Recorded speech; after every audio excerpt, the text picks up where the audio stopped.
गुरुदेव आपने आज्ञा दे दी, मैंने आपकी बात सुन ली, लेकिन मैं एक प्रार्थना करना चाहता हूं। मैं आप सब कहोगे वही करूंगा, पर बिना देखे रघुनाथ पद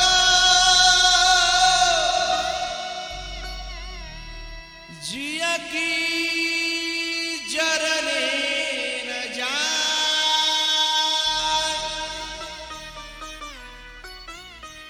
मैं कुछ नहीं मांग रहा, हे गुरुदेव, हे मेरे गुरुजी, बस मुझे एक आज्ञा दो, मैं एक बार प्रभु को मिल आऊं, मैं उनके चरणन के दर्शन करूं, बस बाके बाद फिर जो आप कहो वे कहें, मैं वही करने को तैयार हूं।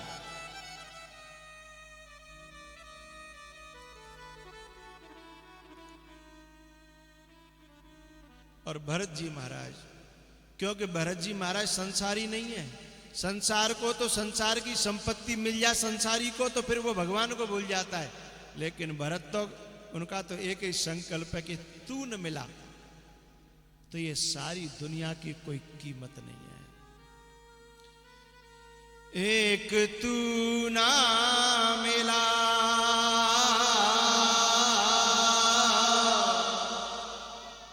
सारी दुनिया मिले भी तो क्या है। एक तू ना मिला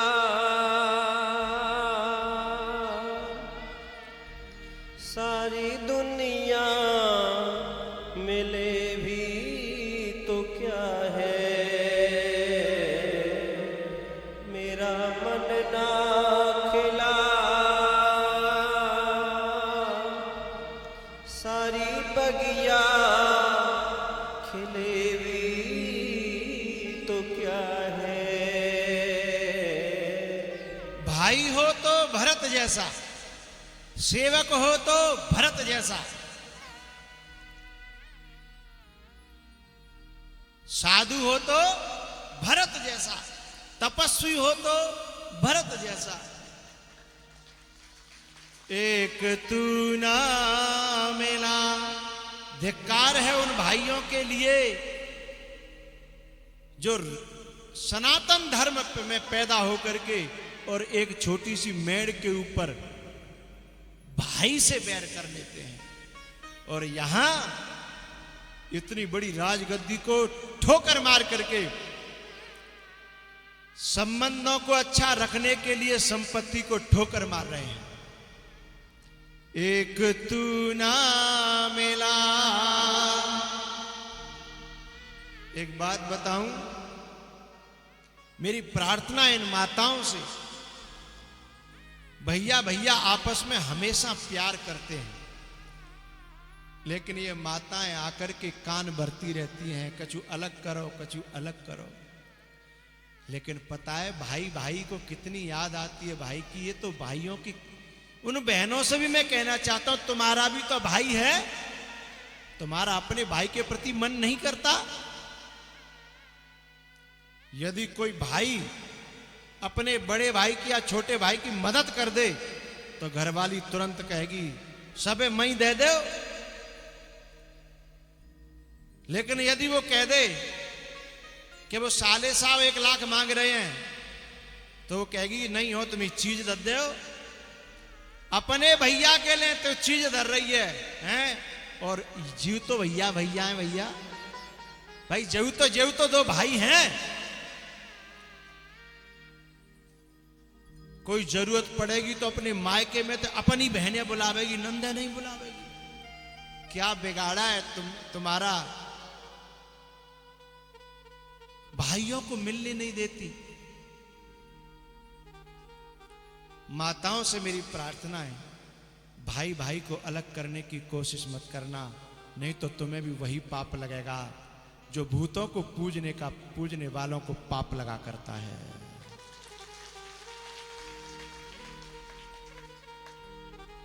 यदि कोई भाई अपने भतीजे को मैंने देखा है अपने भतीजे को छुप करके कुछ सामान देते हैं, घर भाई ये पता लग जा तो छाती पर चढ़ बैठती है, भतीजे को दिया तुमने।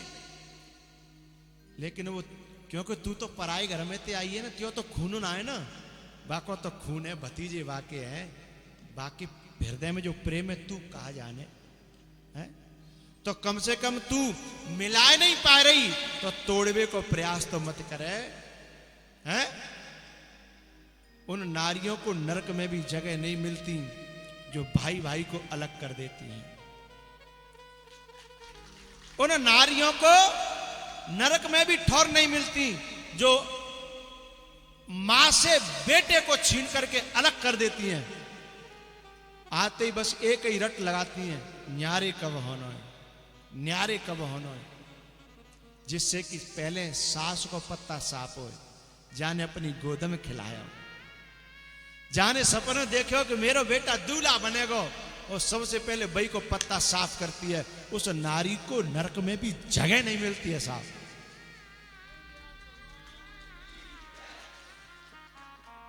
बेचारी मां ये हमेशा पूजा करती है, मेरे बेटा की ऐसी बहू आवे, ऐसी बहू आवे, और जब बहू आकर के उसी मां के कलेजे पर छुरी चलाती है तो क्या उसे परमात्मा क्षमा करेगा? मैंने ऐसे ऐसे बेटों को देखा जो अपनी मां से मिलने के लिए छुप करके जाते हैं और मां से कहते हैं बताना मत, नहीं तो वो तेरे से भी लड़ेगी और मेरे से भी लड़ेगी। जिनके पतियों को अपनी मां से मिलने के लिए छुप के जाना पड़ता हो, वो बहू नहीं है, वो तो वह घर की सबसे बड़ी डाहिन है, डाहिन। अरे तुमने मां से बेटे को अलग कर दिया। और ध्यान रखना, इस संसार में बदले कभी जाते नहीं है। आज तुमने बेटे को मां से दूर किया है, कल तुम भी मां बनोगी और तुम्हारी भी कोई बहू आएगी और तुम्हें दूर कर देगी।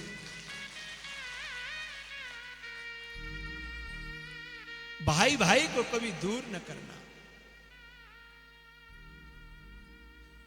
मां बेटा को कभी दूर मत करना। तुम सेवा करने के लिए आई हो, सेवा करो। सेवा न कर पाओ तो कोई बात नहीं, हाथ जोड़ लो, पर भैया भैया में बैर तो मत डालो।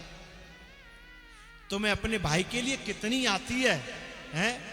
तुम्हें अपनी बहन के लिए कितनी आती है, तुम्हें अपनी मां से कितना प्यार है, ये इसकी भी तो मां है, इसकी भी तो बहन है। वो नारी नारी नहीं है जो अपने परिवार में एकता न बनाए। वो बहू बहू नहीं है जो घर को समेटे ना। ऐसी नारियों को तो मैं क्या कहूं, ऐसी नारियों को इस धरती पर रहने का अधिकार नहीं है साहब। अपने छोटे छोटे स्वार्थों के लिए, छोटे छोटे स्वार्थों के लिए तुम्हारी जो सास बनी है तुम्हारे भले के लिए कहेगी, क्योंकि अब वो तो मानती है कि मेरी बहू आ गई मेरे घर में, मेरे घरे चलावे बारी, वो तो खुश हो रही है। लेकिन जाए सबसे ज्यादा सास ही खटक रही है, इसको सबसे ज्यादा सास ही खटक रही है। जो तुमको देख करके खुश हो रही है और तुम देख करके उसे कुड़ रही हो, तो तुमसे ज्यादा पापी इस धरती पर दुनिया में कोई है ही नहीं है। तुमको देख करके जिसने जिस दिन तू आई उस दिन तेरी नौछावर करी बलैया नहीं, पूरे मोहल्ला में उली उली डोली, मेरी बहू आ गई, मेरी बहू आ गई, मेरी बहू आ गई है। आज तेरे कोई वो मां अखरने लगी, धिक्कार है साहब। ऐसी बहुओं के मां बाप को धिक्कार, उनके खानदान को धिक्कार, उनके मायके को धिक्कार करता हूं। उनके मां बाप ने ये नहीं सिखाया कि बेटा घर को बिगाड़ना नहीं, तू जा रही है तो घर को बनाना। वो अपने मां की कोख को कलंकित करती हैं, अपने बाप के खून को कलंकित करती हैं। वे जो भैया भैया को अलग करे, मां बेटा को अलग करे, अपने भतीजों से चाचा को मिलने न दे, अपने भतीजों से ताऊओं को मिलने न दे। अरे तू तो घर को मिलाने आई थी कि घर को तोड़ने आई थी? अरे तेरे जब दरवाजे पर तेरा पांव अंदर डाला गया तो पांव डालते समय नाज से भरे हुए बर्तन की मैं ठोकर लगवाई थी कि धन दान से भरी लक्ष्मी घर में आ रही है। लेकिन लोगों को क्या पता था कि लक्ष्मी का रूप बना करके डाहिन घर में आ रही है? क्या पता था?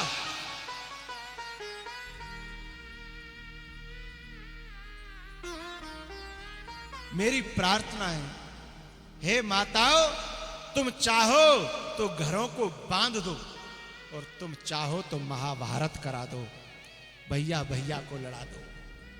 तुम चाहो तो मां बेटा को अलग कर दो, लेकिन तुम ये करने के लिए पैदा नहीं हुई। एक सिटी में रहने वाले मॉडर्न पति पत्नी, हस्बैंड वाइफ शहर में रहते थे। उनकी बूढ़ी मां कोई गांव में नहीं रहे, अकेली रहती थी।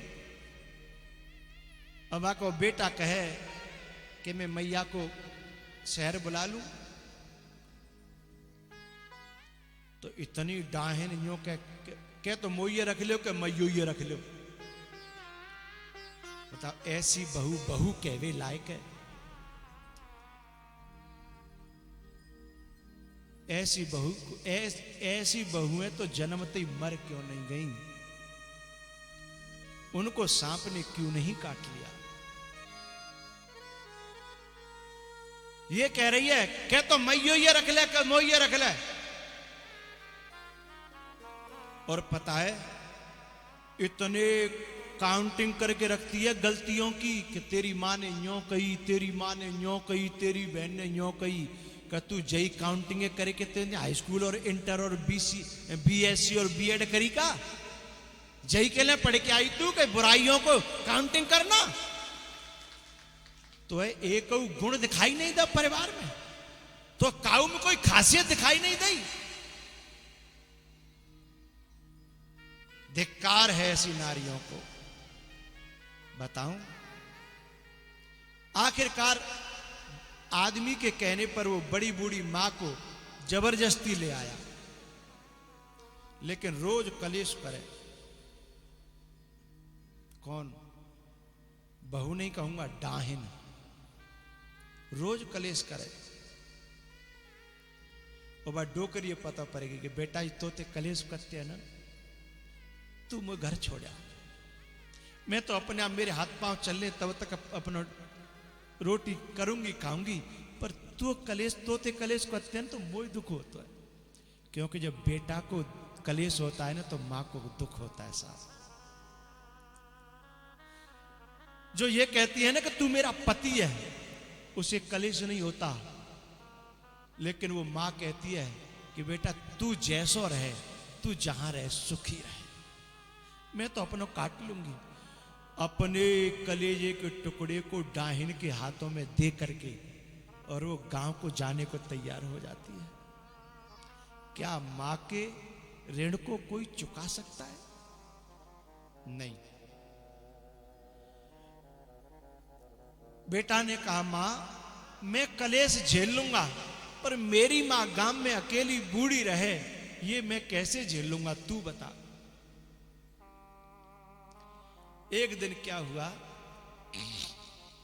उस बहू ने, बहू मुझे शब्द अच्छा नहीं लगता ऐसी नारियों के लिए, उस डाहिन ने अपने पति से कहा कि आज फलाने जगह पार्टी है ना, वहां चलना है, और अपनी मां से कह दो। मतलब ऐसा संबोधन करती है कि जिनकी तो कछु लगती ना, अपनी मां से कह दो। मतलब तेरी तो मां है ना, अपनी मां से कह दो कि बगल में जो मंदिर है ना, यहां से 2 किलोमीटर, वहां पे भंडारा चल रहा है, वहां पे खाना खा लें, क्योंकि आज हमको तो वहां खाना है ना, पार्टी में जाना, काऊ को बर्थडे है।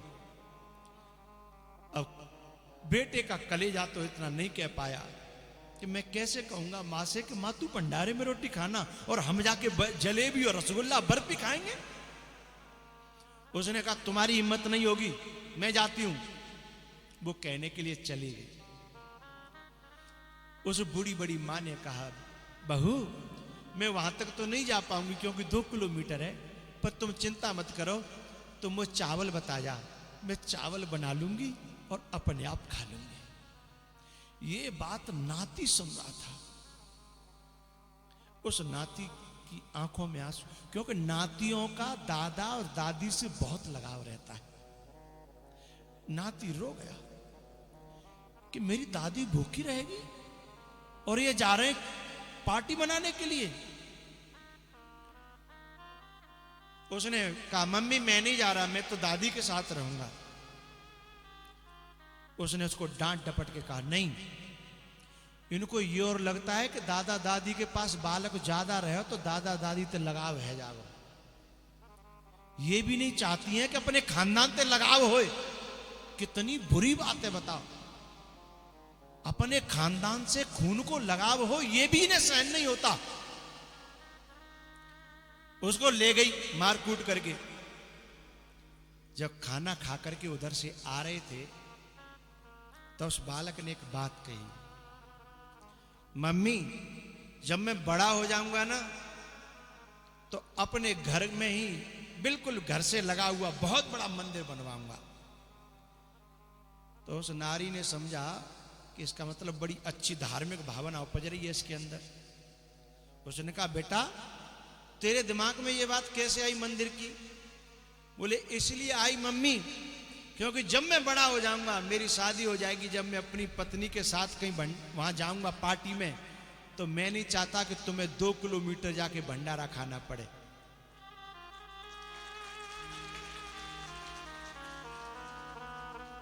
बात समझ में आ गई आपकी तालियों ने मुझे बता दिया। और उस नारी की आंखें खुल गई।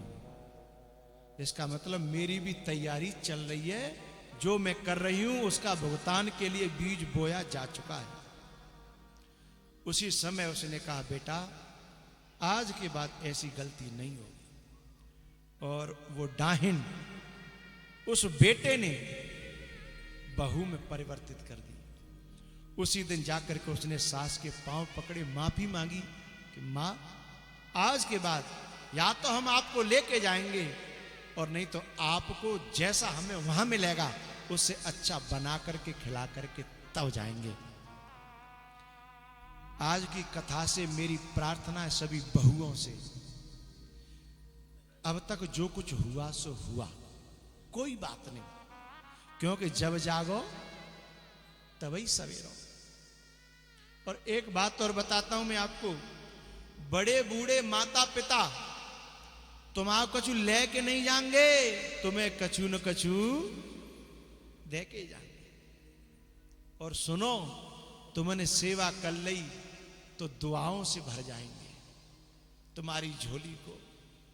बद्दुआ तो वो देना जानते ही नहीं है, लेकिन एक बात का ध्यान रखना, बे भले ही बद्दुआ न दें, लेकिन ऊपर वाला वो छोड़ने वाला नहीं है। क्यों? निज कृत कर्म भोग सब भ्राता है, कोहू न काहू सुख दुख कर दाता। एक बात बताऊं, कुछ ऐसी यहां बहुएं बैठी होंगी, जब इनके घर में भाभी आ जाती है मायके में, और जब भाभी इनके माँ बाप को सताती है ना, तब इनकी समझ में आती है कि माँ बाप को जब बहू दुख देती है तो कितना कष्ट होता है। लेकिन ये बात समझ में आ जाए कि हम भी किसी की भाभी हैं, तो घर घर में स्वर्ग हो जाए, घर घर में वैकुंठ हो जाए, घर घर में वैकुंठ उतर के यहां आ जाए धरती पर, भारत की पर। तुम्हारी भाभी जब तुम्हारी मां को सताती है, तुम्हारे बाप को जब उल्टा सीधा तुम्हारी भाभी कहती है, तो तुम्हारी छुरी तुम्हारे कलेजे पर चलती है ना, तो तुम भी किसी की मां के कलेजे पर छुरी चला रही हो। तो भैया भैया को कभी दूर मत करना प्यारे, मां बेटा को कभी दूर मत करना। हो सके तो मिलाना, मिला न सको तो कम से कम दूर तो मत करना। भला किसी का कर न सको तो बुरा किसी का मत करना है। पुष्प नहीं बन सकते हो तो कांटे बनकर मत रहना। भरत जी महाराज ने कहा कि हे गुरुदेव, एक बार मेरे प्रभु के केवल चरणों के दर्शन करा दो। एक तू ना मिला सारी दुनिया मिले भी तो क्या है। एक बात और बीच में कहना चाहता हूं, उन बहुओं को एक दिन बहुत बुरे दिन देखने पड़ेंगे। व्यासपीठ से कह रहा हूं, उन बहुओं को एक दिन बहुत बुरे दिन देखने पड़ेंगे जिनकी सास के मुंह से ये शब्द निकल जाए कि जा काले मुड़की ने आकर के मेरो तो कलेजे को टुकड़ा छीन लो, मेरो बेटा छीन लो। ये शब्द तब निकलता है जब मां का कलेजा बहुत दर्द से भर जाता है? ऐसा शब्द जिन सासू मां का निकलता है, उन बहुओं को सुख शांति कभी मिलने वाली नहीं है। एक तू ना मिला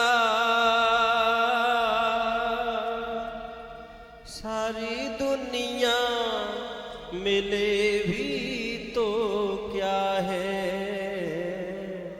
मेरा दिल ना खिला तुमसे लिपट कर जो रो लेते हम, आंसू नहीं कोई मोती से कम। तुमसे लिपट कर जो रो लेते हम,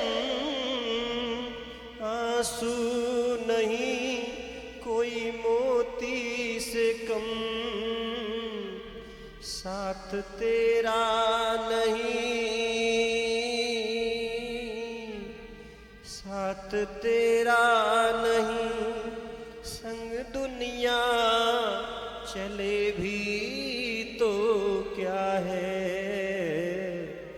एक तू ना मिला, एक तू ना मिला सारी दुनिया मिले भी तो क्या है। एक तू ना मिला। इसलिए मेरा बहुओं से निवेदन है,